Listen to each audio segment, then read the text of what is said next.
शरदचंद्र चट्टोपाध्याय जी का उपन्यास चरित्रहीन, भाग 34। कथावाचक निधि सहगल। कोई कीड़ा जैसे पतंगे को बरबस खींच लाता है, उसी प्रकार मानो किसी दुर्निवार जादू मंत्र के बल से किरणमयी अर्धचेतन अभागे विमूढ़ चित्त दिवाकर को जहाज घाट पर खींच ले गई और टिकट लेकर अराकान जाने वाले जहाज पर जा बैठी। इस जहाज में भीड़ न रहने के कारण जहाज के अधिकारियों ने इन दोनों को पति पत्नी समझकर एक केबिन में दिवाकर और किरणमयी को स्थान दे दिया। उसी जगह किरणमयी को बिठाकर दिवाकर डेक के एक एकांत स्थान पर रेलिंग पकड़कर खड़ा हो गया। धीरे धीरे डेक पर यात्रियों की भीड़ कम होने लगी। पुलियों का हल्ला गुल्ला बंद हो गया और लंगर उठाए जाने के कर्कश शब्द से जहाज के अंदर बैठे दिवाकर की छाती के अंदर भी कंपन होने लगा। पल भर में जहाज भागीरथी के मध्य भाग में पहुंच गया और अपार समुद्र में प्रवेश करने के उद्देश्य से धीरे धीरे गतिमान होने लगा।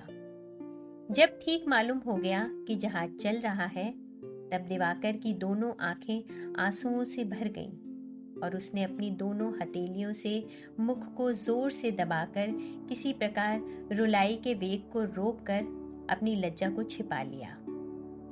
पूरब की ओर का आकाश उस समय बाल सूर्य की आभा से लाल हो उठा था और उधर उसके आने के विषय में संदेह न रखने वाले उपेन भैया ज्योतिष साहब के घर शैया त्याग कर उठे नहीं थे।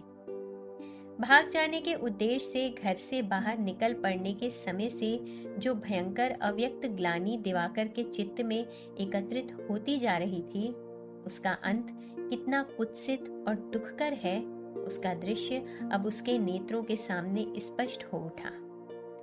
एक भले घर की गृहस्थ बहू को कुल से निकालकर वह स्वयं किसी अनजान देश में ले जा रहा है, ऐसी असंभव बात उसके हृदय में अब तक आई ही नहीं थी। अपनी शिक्षा, अपने संस्कार, चरित्र, स्कूल, कॉलेज, देश, मित्र और सर्वोपरि अपने उपेन भैया, सभी से वह किस प्रकार निर्मम भाव से विच्छिन्न होता जा रहा है, इस बात को वह उसी समय स्पष्ट रूप से समझ गया जिस समय उसने देख लिया कि वास्तव में जहाज का चलना शुरू हो गया है। अपने उपेन दादा के लिए वह आज तक एक बालक मात्र है। उसी उपेन भैया का मनोभाव इस समाचार को सुनकर कैसा हो उठेगा, ये स्मरण करके उसकी छाती की धड़कन बंद सी होने लगी। उसी स्थान पर वह दोनों घुटनों के बीच माथा टेक कर बैठ गया और एक ही क्षण में उसकी अदम्य आंखों से आंसू झरने लगे। उसी समय किरणमयी उसके पास आकर खड़ी हुई और उसके माथे पर हाथ रखकर स्नेह भरे स्वर से बोली, बबुआ, जरा कमरे में चलो। बहुत चेष्टा से और बड़ी देर में दिवाकर अपनी आंखों के आंसू रोककर मुंह झुकाए उठ खड़ा हुआ और धीरे धीरे किरणमयी के पीछे पीछे केबिन में जा पहुंचा। किरणमयी ने दरवाजा बंद करके दिवाकर को अपने पास बिठाया। उसके दोनों हाथों को अपने हाथ में लेकर उसके मुंह को देखकर अत्यंत करुण स्वर से पूछा, तुम क्यों रो रहे थे भाई? ये प्रश्न सुनकर दिवाकर के नेत्रों से फिर आंसू झरने लगे। किरणमयी ने अपने आंचल से उन्हें पोंछकर कहा, सच सच बताओ बबुआ, तुम मुझे प्यार करते हो या नहीं? दिवाकर कुछ भी न कह सका, बिल्कुल ही छोटे बच्चे की भांति घबराने लगा। किरणमयी ने आंसू से भीगे उसके मुख को अपनी छाती पर खींचकर दबा लिया और धीरे धीरे उसके माथे पर उंगलियां फेरती हुई चुपचाप सांत्वना देने लगी। इसी प्रकार बहुत समय बीत गया। बड़ी देर में दिवाकर की अश्रुधारा अपने आप ही समाप्त हो गई तो पहले की अपेक्षा उसका मन भी कुछ हल्का हो गया। वह उठ बैठा, फिर कुछ भी न कहकर दरवाजा खोलकर धीरे धीरे कमरे से बाहर हो गया। जहाज उस नदी के तट से हटकर टेढ़ी मेढ़ी चाल से रेत से बचता हुआ, जल को नापता हुआ धीरे धीरे समुद्र की ओर चला जा रहा था और छोटी छोटी डोंगियां और माल से लदी नावें बड़े जहाज की बड़ी मर्यादा की रक्षा करती हुई दूर ही दूर रहकर अत्यंत सावधानी से बढ़ती जा रही थीं। दिवाकर रेलिंग के पास एक कुर्सी खींचकर उस पर बैठ गया और दूरी पर या निकट के जल थल में जो कुछ उसे दिखाई पड़ने लगा, उसी से मन ही मन अत्यंत पीड़ा तथा वेदना के साथ सदा के लिए विदाई लेने लगा और अंतःकरण की असह्य पीड़ा से अंतर्यामी से निवेदन करने लगा। थोड़ी देर में केबिन से फिर पुकार हुई, दिन बहुत चढ़ गया, तुम स्नान कर आओ, तब तक मैं तुम्हारे खाने पीने का प्रबंध करती हूँ। वह स्वयं अभी अभी स्नान कर चुकी थी।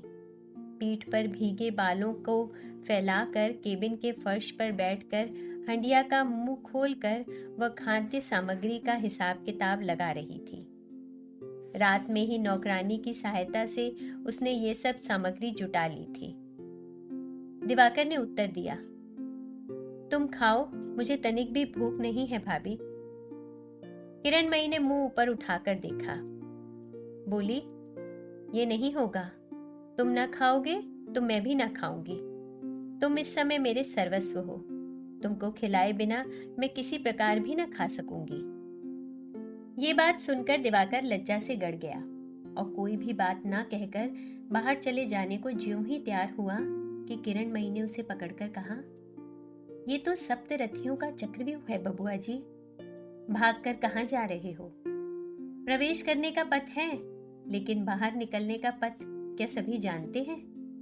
यदि यही इच्छा थी तो इस विद्या को उपेन भैया से तुमने सीख क्यों नहीं लिया? कुछ देर मौन रहकर वो बोली, परिहास की बात नहीं है बबुआ जी, मेरी बात मानो, जाओ स्नान कराओ और कुछ खा लो। उसके बाद बाहर रेलिंग पकड़कर जितनी इच्छा हो रोते रहना, मैं रोकूंगी नहीं। लेकिन ये भी बताए देती हूँ बबुआ कि आंखों के आंसू की इसके बाद बहुत आवश्यकता पड़ेगी। बिना आवश्यकता के व्यर्थ में खर्च कर डालने से पीछे कहीं पछताना न पड़े। दिवाकर ने कोई उत्तर नहीं दिया।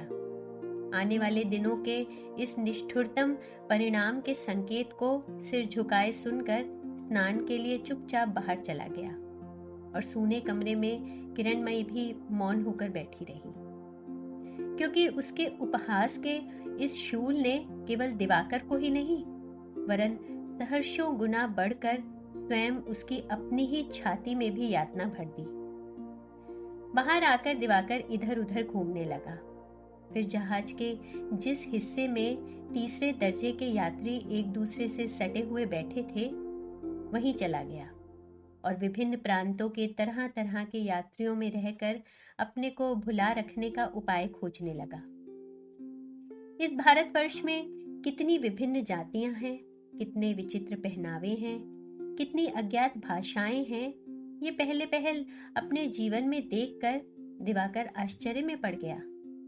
जहाज के अंदर भी वही जनता की भीड़ थी और तरह तरह की भाषाओं के मिश्रण से जो अपरूप शब्द उठ रहे थे, वे भी विचित्र थे।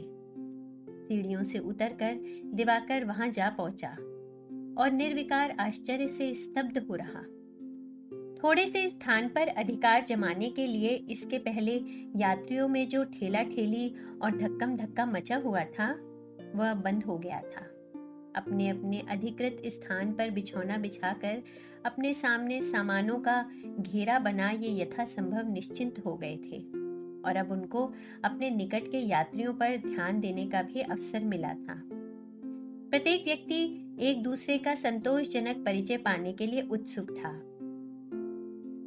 एक स्थान पर दिवाकर की दृष्टि पड़ते ही उसने देखा कि एक बंगाली चिल्लाकर उसे बुला रहा है, बाबूजी इधर आइए, जरा आइए। उस व्यक्ति के पास एक हृष्टपुष्ट स्त्री बैठी हुई थी। उसने भी उत्सुकतापूर्ण नेत्रों से उससे आने का अनुरोध किया। दिवाकर बड़े परिश्रम से बहुत से लोगों के तिरस्कार और झिड़कियां सहता भीड़ के बीच में सावधानी से पैर रखता हुआ उनके पास जा पहुंचा।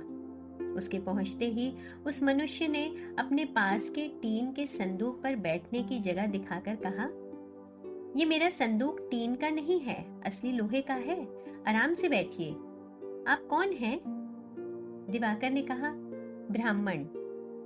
उसी क्षण उस मनुष्य ने दोनों हाथ बढ़ाकर दिवाकर के जूतों के ऊपर से ही पदधूलि लेकर अपनी जीभ पर, माथे पर और गले पर लगाकर कहा, सोच रहा था ये कई दिन कैसे बीतेंगे। आप कहाँ बैठे हैं? दिवाकर ने उंगली से ऊपर दिखा दिया। उसने पूछा, आप केबिन में हैं? चाहे जहां रहें, संध्या को रोज एक बार पदधूलि दे जाया करें। कहाँ जाइएगा? रंगून? दिवाकर ने सिर हिलाकर कहा, नहीं, अराकान। अराकान में तो मैं भी रहता हूँ। आज 20 वर्षों से वहीं रह रहा हूँ।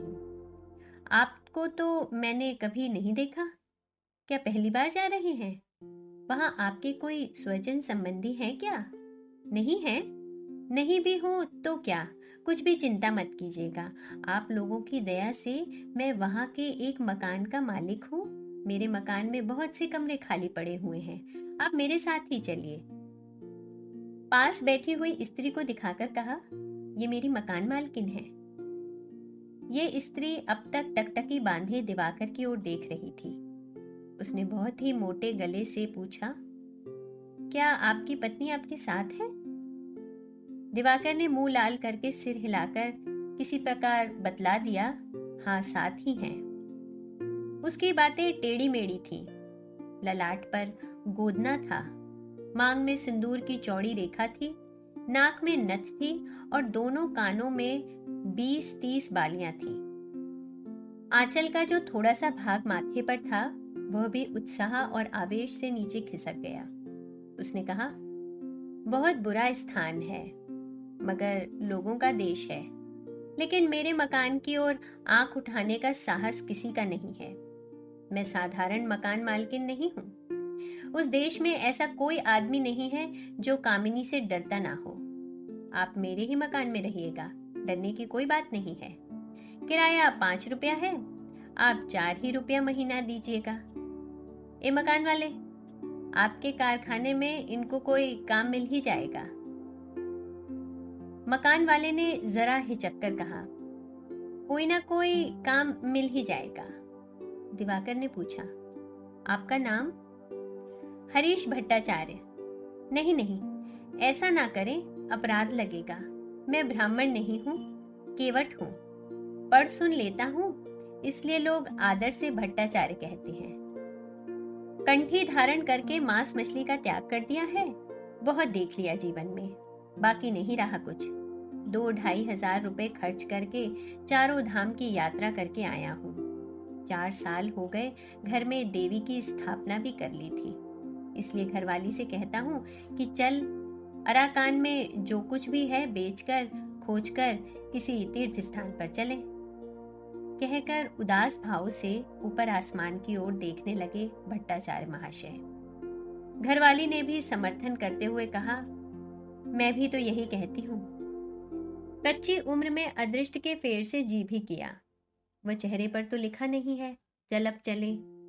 कहकर वह भी चुप होकर ऊपर की ओर देखने लगी। दिवाकर को अभी इतनी समझ तो थी नहीं। उनकी बातों का यथार्थ अर्थ न समझकर चुप बैठा रहा। मकान वाली ने कहा, ए मकान वाले, अब तो चिवड़ा भिगो दूं? मकान वाले का ध्यान टूट गया। धीरे धीरे उसने कहा, भिगो दो। दुनियादारी से अनजान दिवाकर इस संकेत का अर्थ अब समझ गया। वह उठ खड़ा हुआ, बोला, मैं अब जा रहा हूं, फिर आऊंगा। हरीश से विदा लेकर दिवाकर ऊपर डेक पर आकर पुनः एक आराम कुर्सी पर बैठ गया और बैठे बैठे उसी तरह सो गया। उसे पता भी नहीं लगा कब नदी का गंदला जल पार करके जहाज कृष्णवर्ण समुद्र के बीच आ गया था। अस्फुट कोलाहल से आंख खुली तो देखा सूर्य अस्त हो रहा था। उसी को देखते हुए लोग जोर जोर से बातचीत कर रहे थे। जिस सूर्यास्त का विवरण उसने अंग्रेजी व बंगला की किताबों में कई बार पढ़ा था, यही वह सूर्यास्त था, यही वह वास्तविक समुद्र था। चारों ओर नजर दौड़ाकर अनंत जलराशि को देखा और फिर अस्ताचल की ओर जाते सूर्य को नमस्कार किया। फिर से आंखें भर आईं। सूर्य अस्त हो गया, आकाश मलिन हो गया और धीरे धीरे अंधेरा गहराने लगा। पर वैसे ही उसी तरह निचेष्ट बैठा रहा वो। रात की शीतल वायु तेज गति से बह रही थी। ऊपर डेक प्रायः जनशून्य था। माथे पर कृष्ण पक्ष का गंभीर नीला आकाश था। नीचे वैसा ही समुद्र का नीला जल था। उसके ही बीच दिवाकर अपने अंतःकरण की गंभीर कालिमा को निमज्जित करके कुछ क्षण के लिए शांति अनुभव कर रहा था। उसी समय एकाएक किसी के कोमल हाथों के स्पर्श से उसका ध्यान भंग हो गया। घूमकर देखा, किरणमयी है। किरणमयी ने कहा, क्या हो रहा है बबुआ? तुम क्या आमरण अनशन व्रत कर रहे हो? दिवाकर ने उत्तर नहीं दिया, चुप ही रहा। किरणमयी ने पल भर उत्तर की प्रतीक्षा की। कमरे में चलो, कहकर वह बलपूर्वक उसे केबिन में खींच लाई और भूमि पर बिछाए हुए बिछौने पर बिठाकर बोली, कुछ भी यदि समझते हो, कम से कम इतना तो अवश्य ही समझ सकते हो कि बहुत रोने धोने से भी तो जहाज तुमको देश को वापस न ले जाएगा। बिना खाए सूख कर मर जाने पर भी नहीं, समुद्र के जल में कूदने पर भी नहीं। अराकान तुमको चलना ही पड़ेगा, तो क्यों निरर्थक स्वयं सूख कर मुझे भी सुखा रहे हो? जो देती हूँ ले लो, जितना खा सको खाओ। उसके बाद जहाज जब अराकान पहुंच जाएगा, तब जहां इच्छा हो उतर जाना, जब इच्छा हो लौट आना। तुम्हारी शपथ खाकर कहती हूँ बबुआ, मैं रोकूंगी नहीं। ये कहते कहते किरणमयी का कंठ तीखा हो गया और भूख प्यास से व्याकुल दोनों नेत्र आग की तरह जलने लगे। दिवाकर सिर ऊपर उठाकर मुग्ध की भांति निहारने लगा। आज इतने दिनों के बाद उसे ज्ञात हुआ, मानो पर्दे की ओट में उसे सत्य वस्तु अचानक ही दिखाई पड़ गई। किरणमयी के दोनों सुंदर नेत्रों की वासना दीप्त भूखी दृष्टि के अंदर और जो कुछ भी क्यों ना हो, लेकिन उसके लिए तनिक भी प्रेम नहीं है। फिर भी उसने कोई बात नहीं कही। चुपचाप अपने नेत्र नीचे किए, दोनों घुटनों के बीच सिर छिपाए पत्थर की तरह बैठा रहा। थोड़ी ही देर बाद किरणमयी उठ पड़ी और एक हांडी से कुछ मिठाई एक छोटी सी तश्तरी में ले आई। दिवाकर के सामने तश्तरी रखकर घुटनों पर टेक कर ऊंची हो बैठ गई और बलपूर्वक एक हाथ से उसका मुंह ऊपर को उठाकर एक एक करके उसके मुंह में डालने लगी। इसी प्रकार सब समाप्त करके किरणमयी ने पल भर कुछ सोचा, फिर दूसरे ही क्षण झुककर दिवाकर के भीगे हुए होठों को चूमकर खिलखिलाकर हंस पड़ी। इस विशैले चुंबन और निष्ठुर हंसी को दिवाकर ने अपनी पूरी शक्ति लगाकर सह लिया, लेकिन रात को जब एक ही बिछौने पर सोने का प्रबंध होने लगा, तब वह किसी प्रकार भी स्थिर न रह सका। वह उठकर खड़ा हो गया और बोला, ये नहीं होगा भाभी, ये मैं किसी भी दशा में न कर सकूंगा। मुझे तुम छोड़ दो, मैं जहां भी हो सकेगा बाहर कहीं जाकर सो रहूंगा, लेकिन तुम्हारी आज्ञा का पालन करने के लिए किसी प्रकार भी मैं कोठरी में रात न बिता सकूंगा, किसी प्रकार भी ना होगा। किरणमयी उस समय बिछौना बिछा रही थी। पलटकर उसने देखा। दिवाकर फिर दृढ़ स्वर से बोला, ये किसी प्रकार भी ना होगा। किरणमयी ने पहले तो हंसने की चेष्टा की, लेकिन हंसी नहीं आई। क्या सोना नहीं होगा? उसके दोनों नेत्र घायल शेरनी की भांति जल उठे। उसने दांतों पर दांत दबाकर धीरे धीरे कहा, तुम क्या समझते हो कि सारा अपराध मेरे सिर मढ़कर भले आदमी की तरह देश लौट जाकर अपने भैया उपेन के पांव स्पर्श करके शपथ खाकर कहोगे कि मैं साधु हूं और तुम्हारे उपेन भैया सिर ऊपर उठाकर चलेंगे? ये ना होगा बबुआ। तुम मेरी सब बात न समझ सकोगे, समझने की आवश्यकता भी नहीं है। तुम साधु हो या नहीं हो, इसके लिए भी कुछ चिंता नहीं करती, लेकिन अपराध के भार से जब मेरा सिर झुक जाएगा, तब मैं ऐसी दशा ना होने दूंगी कि तुम्हारे उपेन भैया अपना सिर ऊपर उठाकर चल सकेंगे। ये तुम निश्चय जान लो। ये कहकर वह बिछौना बिछाने लगी और पास ही गद्दीदार बेंच पर दिवाकर सिर झुकाए बैठा रहा। रात को दोनों एक ही बिछौने पर आसपास सो रहे। भाग्य के फेर से सर्वस्व दान देकर जैसे हरीश चंद ने चांडाल के हाथ अपने को सौंप दिया था, वैसे ही घृणा के साथ दिवाकर ने किरणमयी के बिछौने के किनारे आत्मसमर्पण कर दिया। लेकिन उसकी यह घृणा किरणमयी से छिपी न रही। सारी रात लगातार उसके तंद्राछन दोनों कानों में कहीं से रुलाई का प्रवाह सा पहुंचने लगा और उसी के बीच में किसी की क्रुद्ध लंबी सांसें रह रहकर गरज उठने लगी। भोर में शरीर हिल जाने से वह जाग उठा और जागते ही समझ गया कि बाहर प्रचंड वेग से हवा बह रही है और जहाज का हिलना आरंभ हो गया है। नेत्र खोलकर उसने देखा, किरणमयी का कोमल बायां हाथ उसकी छाती पर निद्रित सर्प की भांति पड़ा हुआ है। पीछे वह जागकर कहीं उसे काट ना खाए, इस आशंका से उसने मानो उठने का साहस नहीं किया। फिर नेत्र बंद करके पड़ा रहा। हवा और जहाज हिलने का वेग क्रमशः बढ़ने लगा और किरणमयी की नींद टूट गई। दिवाकर की छाती पर पड़े हुए हाथ को जरा दबाकर उसने धीरे से पूछा, बाहर वह क्या हो रहा है? तूफान आया है क्या? दिवाकर ने कहा, हाँ। क्या होगा? दिवाकर ने कुछ भी उत्तर ना दिया।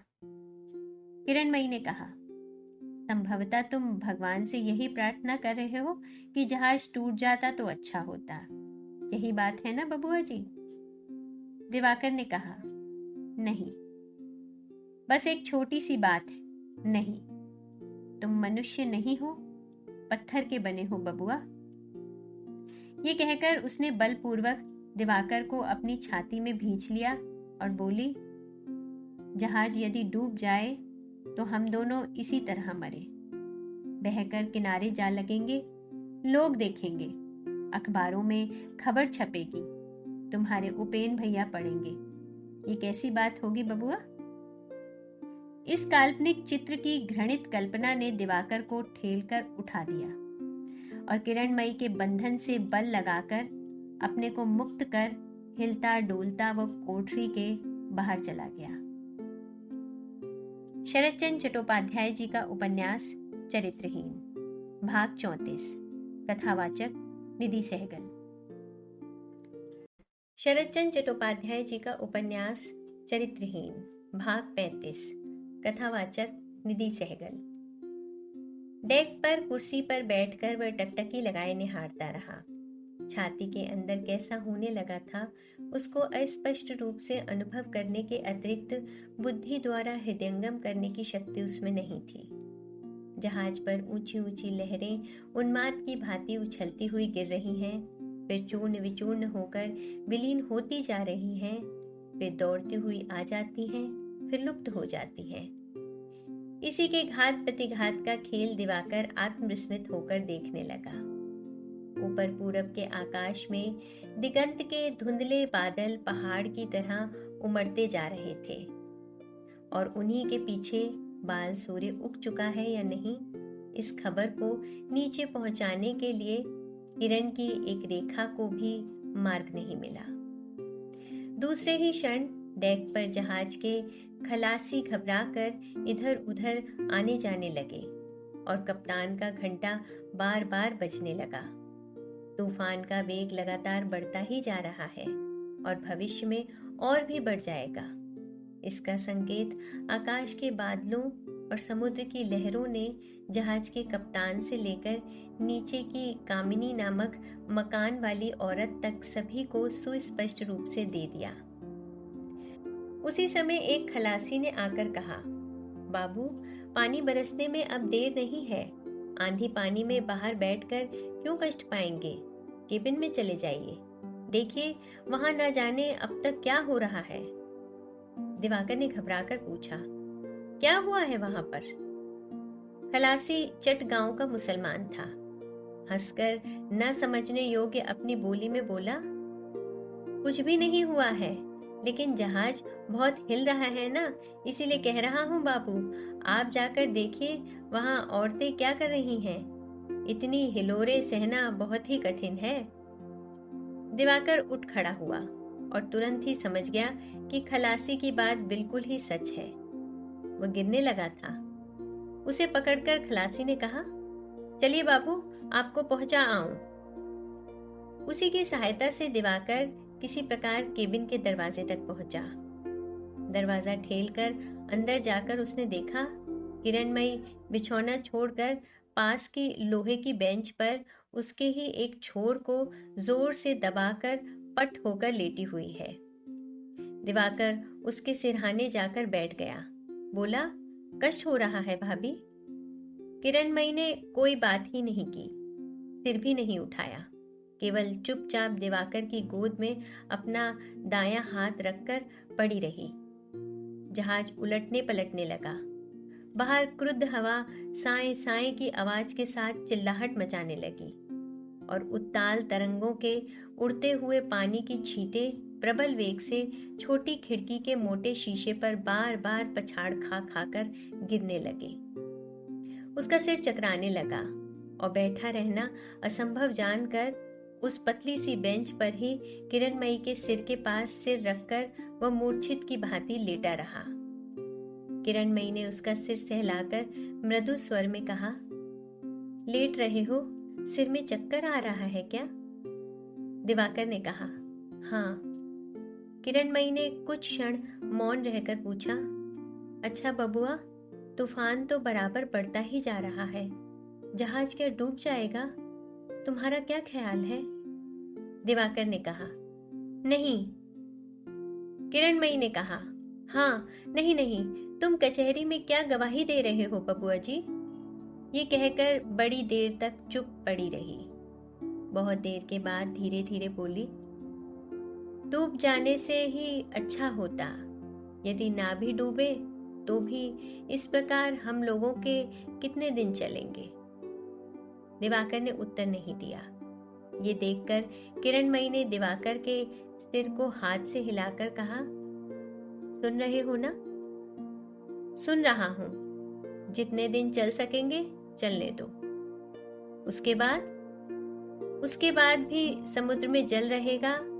गले में बांधने के लिए रस्सी भी मिल जाएगी। दोनों में से किसी एक को चुन ही लेना पड़ेगा। इतनी देर के बाद दिवाकर के मुंह से एक बड़ी बात सुनकर किरणमयी बड़ी देर तक चुपचाप पड़ी रही। उसके बाद वह स्वाभाविक स्वर से बोली, ऐसा मत करो, घर लौट जाओ। तुम तो पुरुष हो, जाकर कह देने से ही बात समाप्त हो जाएगी। संभव है कि इसकी भी आवश्यकता न पड़ेगी। तुम्हारे अपने लोग इस बात के लिए कोई चर्चा बखेड़ा करना न चाहेंगे। दिवाकर चुप रहा। ऐसा प्रस्ताव चाहे जैसा भी लोभनीय क्यों ना हो, वह इसे ग्रहण न कर सका। बड़ी देर तक मौन रहकर बोला, और तुम? किरणमयी पहले की ही भांति सहज शांत स्वर से बोली, मुझे यहीं रह जाना पड़ेगा। दिवाकर ने कहा, कैसे रहोगी? वहां कौन है? किरणमयी ने कहा, कोई नहीं। तो फिर? तो भी रहना ही पड़ेगा। दिवाकर उत्कंठा से उठ बैठा। बोला, तनिक स्पष्ट बताओ ना भाभी, तुम कह रही हो कि कोई भी नहीं है, फिर भी रह जाओगी? कैसे? मैं तो समझ ही नहीं पाता। तुम क्या वहां अकेली ही रहोगी? किरणमयी हंस पड़ी। उस हंसी को दिवाकर देख न सका। देखता तो समझ जाता। किरणमयी ने कुछ देर तक मौन रहकर कहा, नहीं बबुआ, अकेली ना रह सकूंगी। मेरी वो आयु नहीं है। लेकिन तुमसे इन बातों की आलोचना की आवश्यकता नहीं है। ये कहकर उसने दिवाकर का दायां हाथ अपने मुंह के पास खींचकर व्यथा से कहा, लेकिन तुमको मैंने व्यर्थ ही कष्ट दिया। इसके लिए क्षमा मांग रही हूं बबुआ। दिवाकर फिर अवसन्न की भांति लेटा रहा, लेकिन इतना समझ गया कि घर लौट जाने के अंधेरे मार्ग के लिए जो आशा प्रदीप पल भर पहले ही उसने मूड की भांति जला दिया था, उसको बुझा देने का समय आ गया है। प्रदीप बुझ गया अवश्य, लेकिन उसकी दुर्गंध से भरी हवा से दिवाकर की छाती मानो भारी बोझ से दब गई। रुंधी हुई सांस की गंभीर पीड़ा से वह उठ बैठा और तीखे स्वर से पूछा, तुम क्या अब तक मुझसे परिहास कर रही थी भाभी? मुंह और नाजुक स्वभाव वाले दिवाकर की इस आकस्मिक उग्रता से किरणमयी चौंक पड़ी। कैसा परिहास बबुआ जी? मेरे घर लौट जाने की बात, इस व्यंग्य की क्या आवश्यकता थी? किरणमयी ने कहा, परिहास या व्यंग कुछ तो मैंने नहीं किया।